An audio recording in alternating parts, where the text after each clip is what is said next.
Je voudrais vraiment commencer par remercier, chère Madame la Ministre, chère Ségolène, pas simplement pour cet discours énormément intéressant, visionnaire, mais aussi pour cette collaboration étroite que nous avons entre nous dans tous les dossiers de l'écologie, de l'énergie, mais aussi dans nos efforts diplomatiques que nous avons entamés ensemble en Afrique, où nous essayons de convaincre nos partenaires africains que c'est vraiment nécessaire aussi pour eux de nous soutenir pour la réussite de COP 21. Et je vais aussi féliciter Madame la Ministre et la France pour votre loi sur la transition énergétique, pour votre soutien pour la croissance verte, parce que je suis absolument convaincu que votre loi va devenir un point de référence pour les autres pays européens, mais aussi pour nos partenaires globaux, comment on doit cadrer, comment on doit organiser la transition énergétique en Europe et au monde. Eh bien, je aussi souhaiterais avant tout souligner le soutien de la Commission au travail de la présidence française de la COP 21.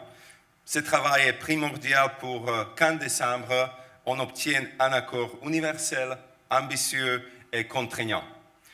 Le fait que 148 pays couvrant 88% des émissions globales aient présenté leur contribution pour Paris est un progrès considérable. Mais les négociations doivent se poursuivre de manière forte pour que Paris soit un réel succès. Nous avons aussi besoin de tous, des entreprises, des citoyens, de vous, comme Madame Royal a dit, parce que l'agenda des solutions, notamment dans le domaine de l'énergie, est donc essentiel. Mesdames et messieurs, le XXIe siècle sera le siècle de l'innovation et de la transition énergétique. Il est facile d'oublier que la plupart des technologies que nous prenons pour acquis aujourd'hui n'étaient même pas inventées il y a 15 ans. Et je vous dis ça parce que dans les 15 ans à venir, nous serons obligés d'accélérer cette révolution technologique si nous voulons atteindre nos objectifs énergétiques et climatiques. Et je vous rappelle nos engagements en 2030. Il était très bien décrit par Madame Royal, une réduction d'au moins 40% des émissions de gaz à effet de serre et une amélioration de moins 27% dans notre efficacité énergétique, au moins 27% d'énergie renouvelable dans notre système d'énergie. Tout cela avant 2030. Et en même temps, nous devons assurer que tous les consommateurs de l'Union européenne, entreprises et citoyens auront accès à l'énergie abordable, durable et compétitive. Commençons donc avec une bonne nouvelle. Le secteur de l'énergie français et européen est déjà un secteur innovant par nature. Mais il nous reste beaucoup de travail à faire dans un contexte de changement permanent. Je dis ça parce que les marchés de l'énergie d'aujourd'hui subissent des changements importants. Les compagnies énergétiques sont désormais entrées de plein pied dans une révolution numérique ou digitale. Les consommateurs, devenus pour partie des prosommateurs ou consommateurs, disposent de nouvelles capacités d'interaction avec les systèmes. Et l'ouverture des marchés de l'électricité et l'évolution du mix énergétique sont des facteurs d'accélération du changement technologique du secteur. Quelques mots, si vous permettez, sur les marchés français. Un cas particulier en Europe, avec historiquement un pourcentage très élevé d'électricité d'origine nucléaire, donc assez stable pour sa production et son transport. La France ne manque pas d'atouts et démontre à travers des projets innovants que les solutions technologiques existent pour assurer un réseau stable avec une forte proportion de renouvelables, des installations de stockage et des mécanismes de réponse à la demande. Aujourd'hui, il y a donc clairement un grand potentiel de croissance pour les énergies renouvelables et les ambitions politiques tracées par la loi de transition énergétiques ne pourront que renforcer la nécessité de cette évolution numérique et innovante. Mais nous pouvons aller plus loin. Dans sa communication sur l'Union de l'énergie adoptée en février 2015, la Commission a fait de la recherche, de l'innovation et de la compétitivité une des 5 dimensions de sa stratégie. Et dans ce contexte, la Commission a proposé, il y a moins d'un mois, un nouveau plan stratégique intégré pour les technologies énergétiques, ce que nous appelons le 7 plan.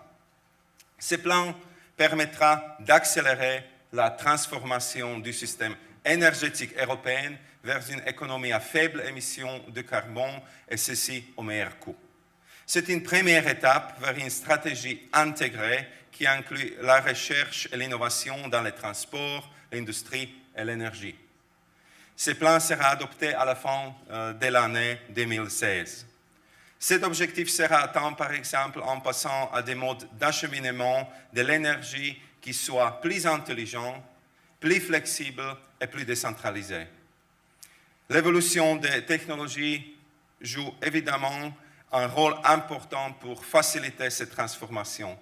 Le plan contribuera à la numérisation du système de l'énergie grâce à des solutions innovantes et son intégration avec d'autres services livrés numériquement comme contrôle de l'environnement, l'électromobilité et les services de santé, par l'intermédiaire de l'Internet des objets. Il permettra d'augmenter la résilience, la sécurité et l'intelligence du système énergétique en développant des solutions électroniques de puissance, d'intervention et de stockage innovantes, la demande de chauffage efficace et les technologies de refroidissement, les synergies entre les vecteurs énergétiques et de nouvelles technologies de transmission. Il renforcera la coopération entre les États membres et tous les différents acteurs, y compris l'industrie et les institutions de recherche. La France elle-même a fait part de ses priorités en matière de recherche et d'innovation. Ces priorités sont convergentes avec celles du nouveau 7 plan. Parmi ces priorités figure la modernisation du réseau électrique européen et l'établissement des synergies entre les différents réseaux d'énergie. L'engagement des consommateurs grâce à une meilleure compréhension, l'information et la transformation du marché. Le développement et la démonstration d'optimisation du système holistique au niveau urbain et local, nos villes et communautés intelligentes, notre smart cities, notre smart villages. Le stockage, la conversion de l'électricité et d'autres vecteurs énergétiques, et enfin la gestion de la demande. Les projets sont très souvent soutenus aussi financièrement par la Commission. Comme vous savez, le budget de l'Union européenne soutient la recherche et l'innovation dans les domaines des réseaux et de la production. C'est pourquoi je vous donne seulement quelques exemples qui montrent le potentiel de ce soutien. RTE, Réseau de transport et d'électricité, est en charge de la coordination de 2 grands projets des opérations et de planification des gestionnaires européens des transports. Les nouveaux défis posés au réseau, notamment du fait de la variabilité des énergies renouvelables, ont poussé les entreprises vers des solutions innovantes. Dans ce contexte, le projet iTesla permet de progresser sur la question de la coordination en temps réel entre gestionnaires des réseaux afin d'assurer la stabilité et la sécurité des réseaux électriques pan-européens. Ça devrait nous permettre d'éviter la mauvaise expérience des blackouts que l'Europe a vécue à plusieurs reprises. L'utilisation des technologies de l'information dans le système de production d'électricité est en cours. Et je pense notamment à l'analyse des offres day-ahead qui nécessitent des milliers de simulations permettant de définir des manuels opérationnels pour une réaction rapide afin de gérer des situations de haut potentiel de risque.